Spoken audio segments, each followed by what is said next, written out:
सुख दुख के अनुभव के लिए जीवन नहीं है, अनुकूलता प्रतिकूलता के लिए जीवन नहीं है।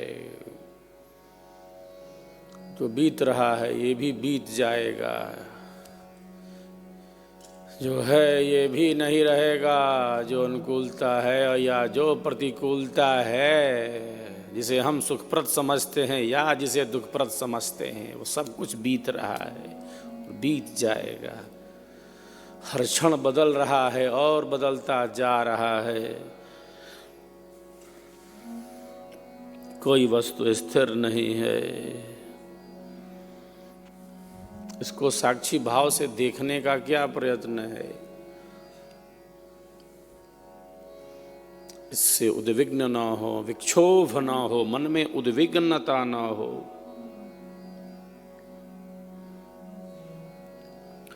योगस्थः कुरु कर्माणि संगम त्यक्त्वा धनंजय, सिद्ध सिद्धयो समो भूत्वा समत्वम योग उच्यते। कब संभव है?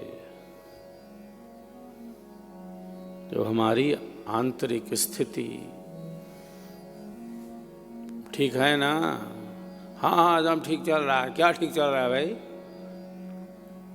ठीक है? हाँ ठीक है, ठीक है। क्या ठीक है? भीतर बाहर ठीक है कि भीतर ठीक है?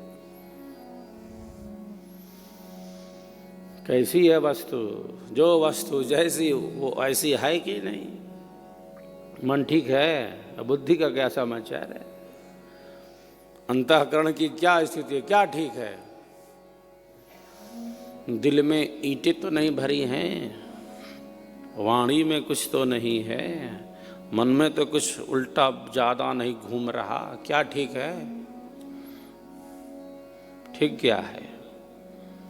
अंतःकरण ठीक है? ठीक ना होते हुए भी ठीक मानना कि हाँ हाँ ठीक है, ठीक है। अंतःकरण ठीक है। ये अविद्या है, ये मिथ्या ज्ञान है, ये झूठ है, ये सत्य है, ये काली रात है। इसका क्षेत्र इतना व्यापक है। अंतःकरण शुद्ध है और अशुद्ध न मानना उसको। भीतर में ईर्ष्या है, द्वेष है, घृणा है, कला है, कपट है, अन्याय है, अत्याचार है, पाप है, अधर्म है, अनियंत्रित बुरे विचार हैं। और ठीक है, ठीक है, सब ठीक चल रहा है। तो क्या ठीक चल रहा है? कितनी भावनाओं को नियंत्रित किया है और संयमित किया है? अंतःकरण की स्थिति क्या है? बाहर क्या ठीक चल रहा है? बाहर का ऐश्वर्य थोड़ी अध्यात्म में। इतना पैसा बैंक वगैरह पैसा है, ये ठीक चल रहा है, मकान दुकान है, जमीन है, बैंक बैलेंस है, घर परिवार ठीक चल रहा है। तुम्हारा जो चल रहा है चल रहा है। पहले इस भीतर का स्थिति बताओ। अंतःकरण की स्थिति क्या है? अंतःकरण की स्थिति क्या है?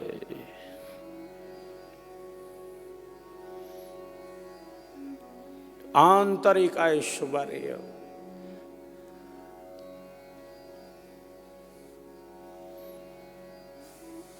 मन कब कब अनियंत्रित हुआ, कब वाणी अशुद्ध हुई, कब हमारे अंतःकरण पर हमारे अशुभ कर्मों का कितना मोहर लग गया, छाप पड़ गया। और वर्तमान के कर्म जब हमारे अनियंत्रित अशुद्ध हो रहे हैं, तो क्या केवल वर्तमान के कर्म अशुद्ध अनियंत्रित एवं अधर्म में जा रहे हैं? क्या ये आगे के संस्कार कैसे बना रहे? क्या ठीक चल रहा है? अंतःकरण ठीक चल रहा है? आंतरिक स्थिति ठीक है? मन के विचार ठीक हैं? भावों की शुद्धि ठीक है? वाणी ठीक है? ठीक मतलब विचारों का स्तर कैसा है? कब कब कैसे विचार?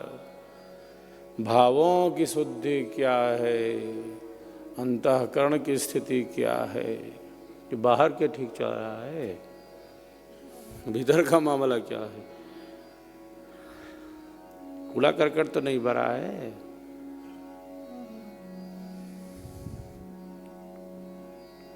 तो विचार अनियंत्रित होते हैं, भाव अनियंत्रित होते हैं, अहंकार कई रूपों में आता है,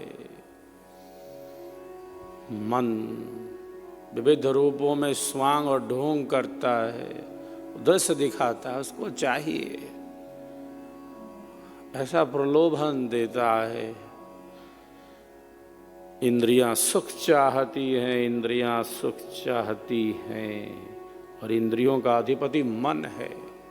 परिवर्तन है ये जो बदल रहा है, हर क्षण बदल रहा है।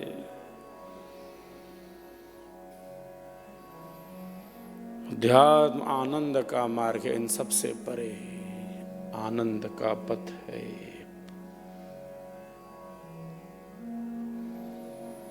अंतःकरण की शुद्धि का पथ, जो वस्तु जैसी उसको वैसा ही जानना।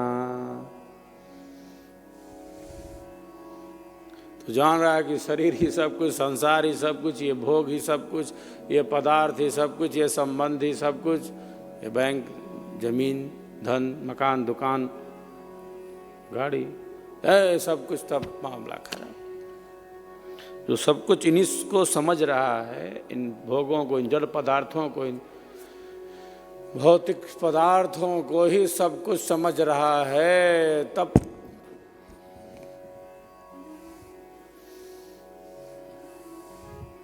गति कहाँ है? तो शरीर को ही सब कुछ समझ ले और खूब इसका ध्यान रखे, शरीर का खूब चमका के रखे शरीर को। आत्मा भी है, कुछ पता कहा था, तो ये आत्मा कहाँ है? स्वयं के प्रति अनभिज्ञ रहे, कौन विचार करे मैं कौन हूँ, कोई विचार उत्पन्न भी हो, ऐसी दृष्टि कहाँ?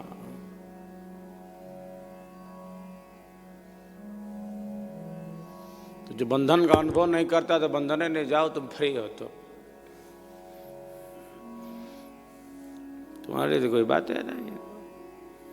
खाना पीना मौज उड़ाना, काम खराब। संसार का कुछ काम कर लेना, कुछ धन कमा लेना, तुम तो ऐसे ही फ्री हो जाओ, बंधन मुक्त हो तुम। जो ये बंधन महसूस करता है, जो ये बंधन महसूस करता है, जो सूक्ष्म दृष्टि से ये विचार करता है क्या? जो दिख रहा है वो है क्या? सूक्ष्मता से इसका अध्ययन करता है।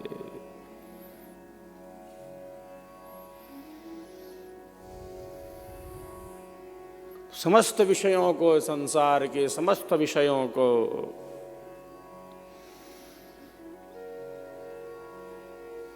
दुखरूप ही पाता है, विनाशी ही पाता है, मिटने वाला ही पाता है वह। क्योंकि जो चीज जैसी है, एज इट इज, जैसी है उसको वैसा ही जानता है वह, बिल्कुल वही। जो शरीर है उसको वैसा समझेगा, संसार क्या है तो वैसा ही है, वैसा ही जानेगा। ये विषय क्या है तो जैसा है वैसा जानेगा। ये भोग क्या है शरीर का, संसार का, ये पदार्थ क्या है तो जैसा है वैसा जान रहा है कि अनित्य है, मिटने वाला है, क्षणिक है, विनाशी है, हर पल बदल रहा है। नित्य है परमात्मा, जो आनंद स्वरूप है, रसो वैसः आनंदो ब्रह्मेति व्यजाना। तो ज्ञान का अभाव अविद्या नहीं है, ज्ञान है, लेकिन कैसा? मिथ्या ज्ञान, विपरीत ज्ञान, असत्य ज्ञान, विपर्य ज्ञान, उल्टा ज्ञान।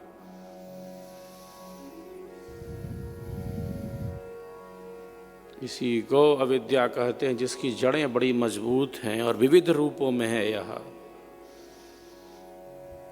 अनित्य को नित्य समझना, अपवित्र को पवित्र समझना, जो दुख है उसको सुख समझना, जो अनात्मा है उसको आत्मा समझना। ये चार है, चार।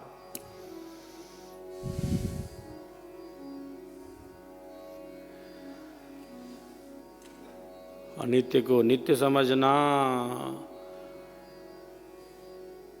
अपवित्र को पवित्र समझना, और दुख को सुख समझना, अनात्मा को आत्मा समझना।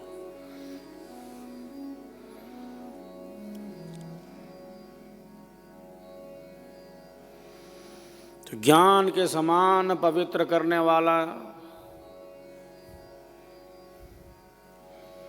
दूसरा कोई साधन नहीं। योगीराज कहते हैं श्रीमद् भगवद गीता में, और जो वस्तु जैसी हो उसको वैसा ही जानना, यही विद्या और ज्ञान का यथार्थ लक्षण है, वास्तविक लक्षण है। और यह तो वास्तविक ज्ञान हमारा बढ़ने लगता है तब हमारा प्रेम बढ़ने लगता है। जिसको हम जानते नहीं तो हमारा प्रेम कैसे होगा? नहीं होगा। जिस वस्तु का ज्ञान नहीं तो प्रेम कहाँ उससे?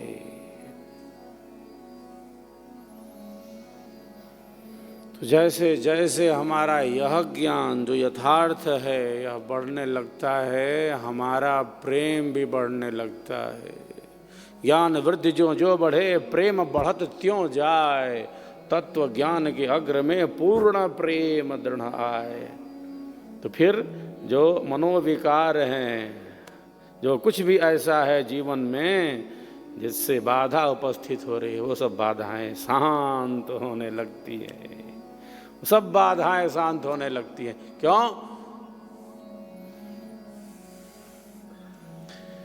क्योंकि वह प्रकाश में है। प्रकाश में दिखता है ना कहाँ क्या है।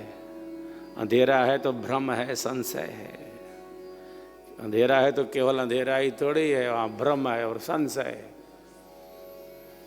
एक अंधेरा पता नहीं क्या कहलाता है। अंधेरा है तो केवल अंधेरा है थोड़ी। अरे वहाँ भ्रम है, वहाँ संशय है, वहाँ मिथ्या ज्ञान है, वहाँ झूठ है, वहाँ सत्य है, वहाँ डर है, वहाँ बंधन है। खाली अंधेरा थोड़ी है। खाली अंधेरा तो कब चल जाता। मान लो केवल अंधेरा नहीं है वहाँ पर,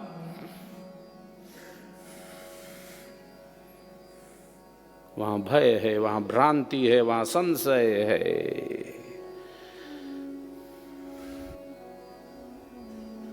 तो जब ज्ञान का यह प्रकाश प्राप्त होने लगता है तो अंधेरा छटने लगता है। अंधेरा कहाँ रहता है? वहीं रहेगा जहाँ प्रकाश नहीं है। प्रकाश रहेगा तो अंधेरा रहेगा? है भाई। अंधेरे का कोई अस्तित्व नहीं। प्रकाश का अभाव ही तो अंधेरा है। अंधेरा और कुछ नहीं, मतलब प्रकाश नहीं है। अंधेरा मतलब प्रकाश ला दो, अंधेरा गायब। और क्या अंधेरा?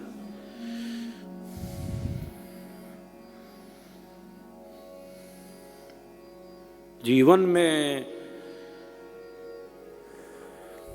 उसी आध्यात्मिक प्रकाश की, आध्यात्मिक ज्ञान की अनिवार्यता है। हर क्षण, हर पग पर, पग पग पर जिससे जो है उसका अनुभव संभव हो सके।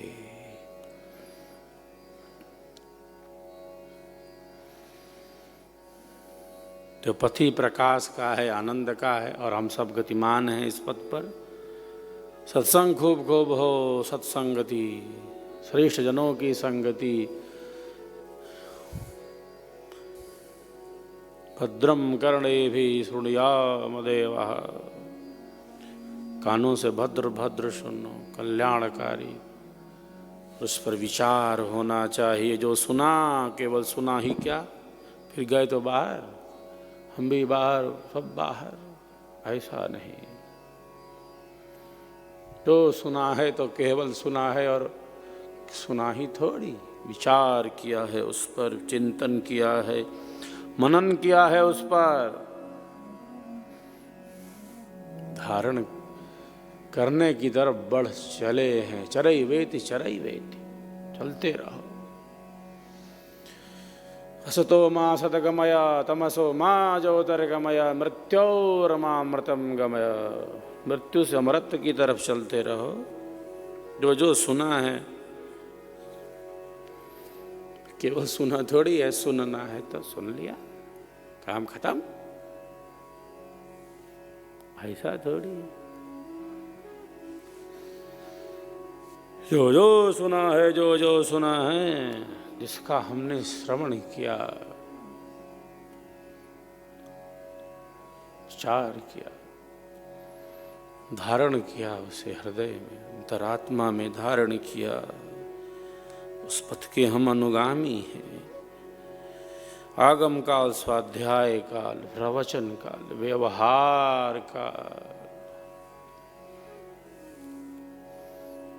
क्रमशः हमारी शक्तियों का विकास होता है।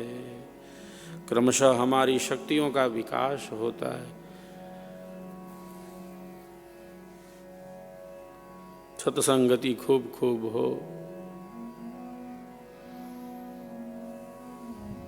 मार्गदर्शन चाहिए, नेतृत्व चाहिए। हर क्षण हमारा मार्गदर्शन होना चाहिए। ज्ञान का यह प्रकाश निरंतर चाहिए हम सबको। यह आध्यात्मिक वातावरण हमारे मन पर, हमारी वाणी पर, हमारे अंतःकरण पर एक अमिट छाप छोड़ता है और अनंत फलदायी होता है आत्मा के कल्याण के लिए। व्यंग्यम योग का यह ज्ञान, अध्यात्म का यह विज्ञान उस अनंत धारा से, उस प्रवाह से हमें प्रवाहित रखता है। कैसी एक सहज स्थिति, जैसे बिल्कुल कोई विक्षोभ ना हो, उद्विग्नता ना हो मन में। ब्रह्म आनंद में डूबा है और परिवर्तन हो रहा है। आंतरिक मस्ती में जैसे डूबा है। यह श्रेष्ठ स्थिति है साधक की, और बिरले ही इस स्वरूप में स्थित हो पाते हैं।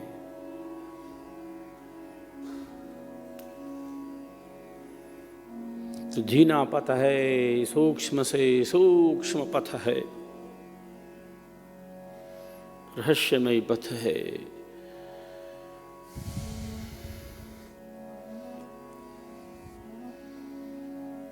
माया का क्षेत्र विशाल है, अविद्या का क्षेत्र विस्तृत है,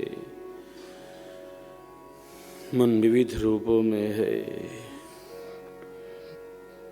प्रकाश के पथ पर गतिमान रहें, निरंतर गतिमान हैं हम सब। संकल्प दृढ़ रहे तो है, उस पथ पर हम चल रहे हैं। आधार है और उस आधार पर हम सब आधारित हैं। तो अध्यात्म का मार्ग ऐसा सहज है कि तलवार पर चलने की जैसा सहज है। सुरस्य धारा निशिता दुरत्यया दुर्गम पथस्तत् कवयो वदन्ति। इतना सहज मार्ग है अध्यात्म का कि तलवार पर चलने जैसा, तलवार पर चलने जैसा सहज है ये।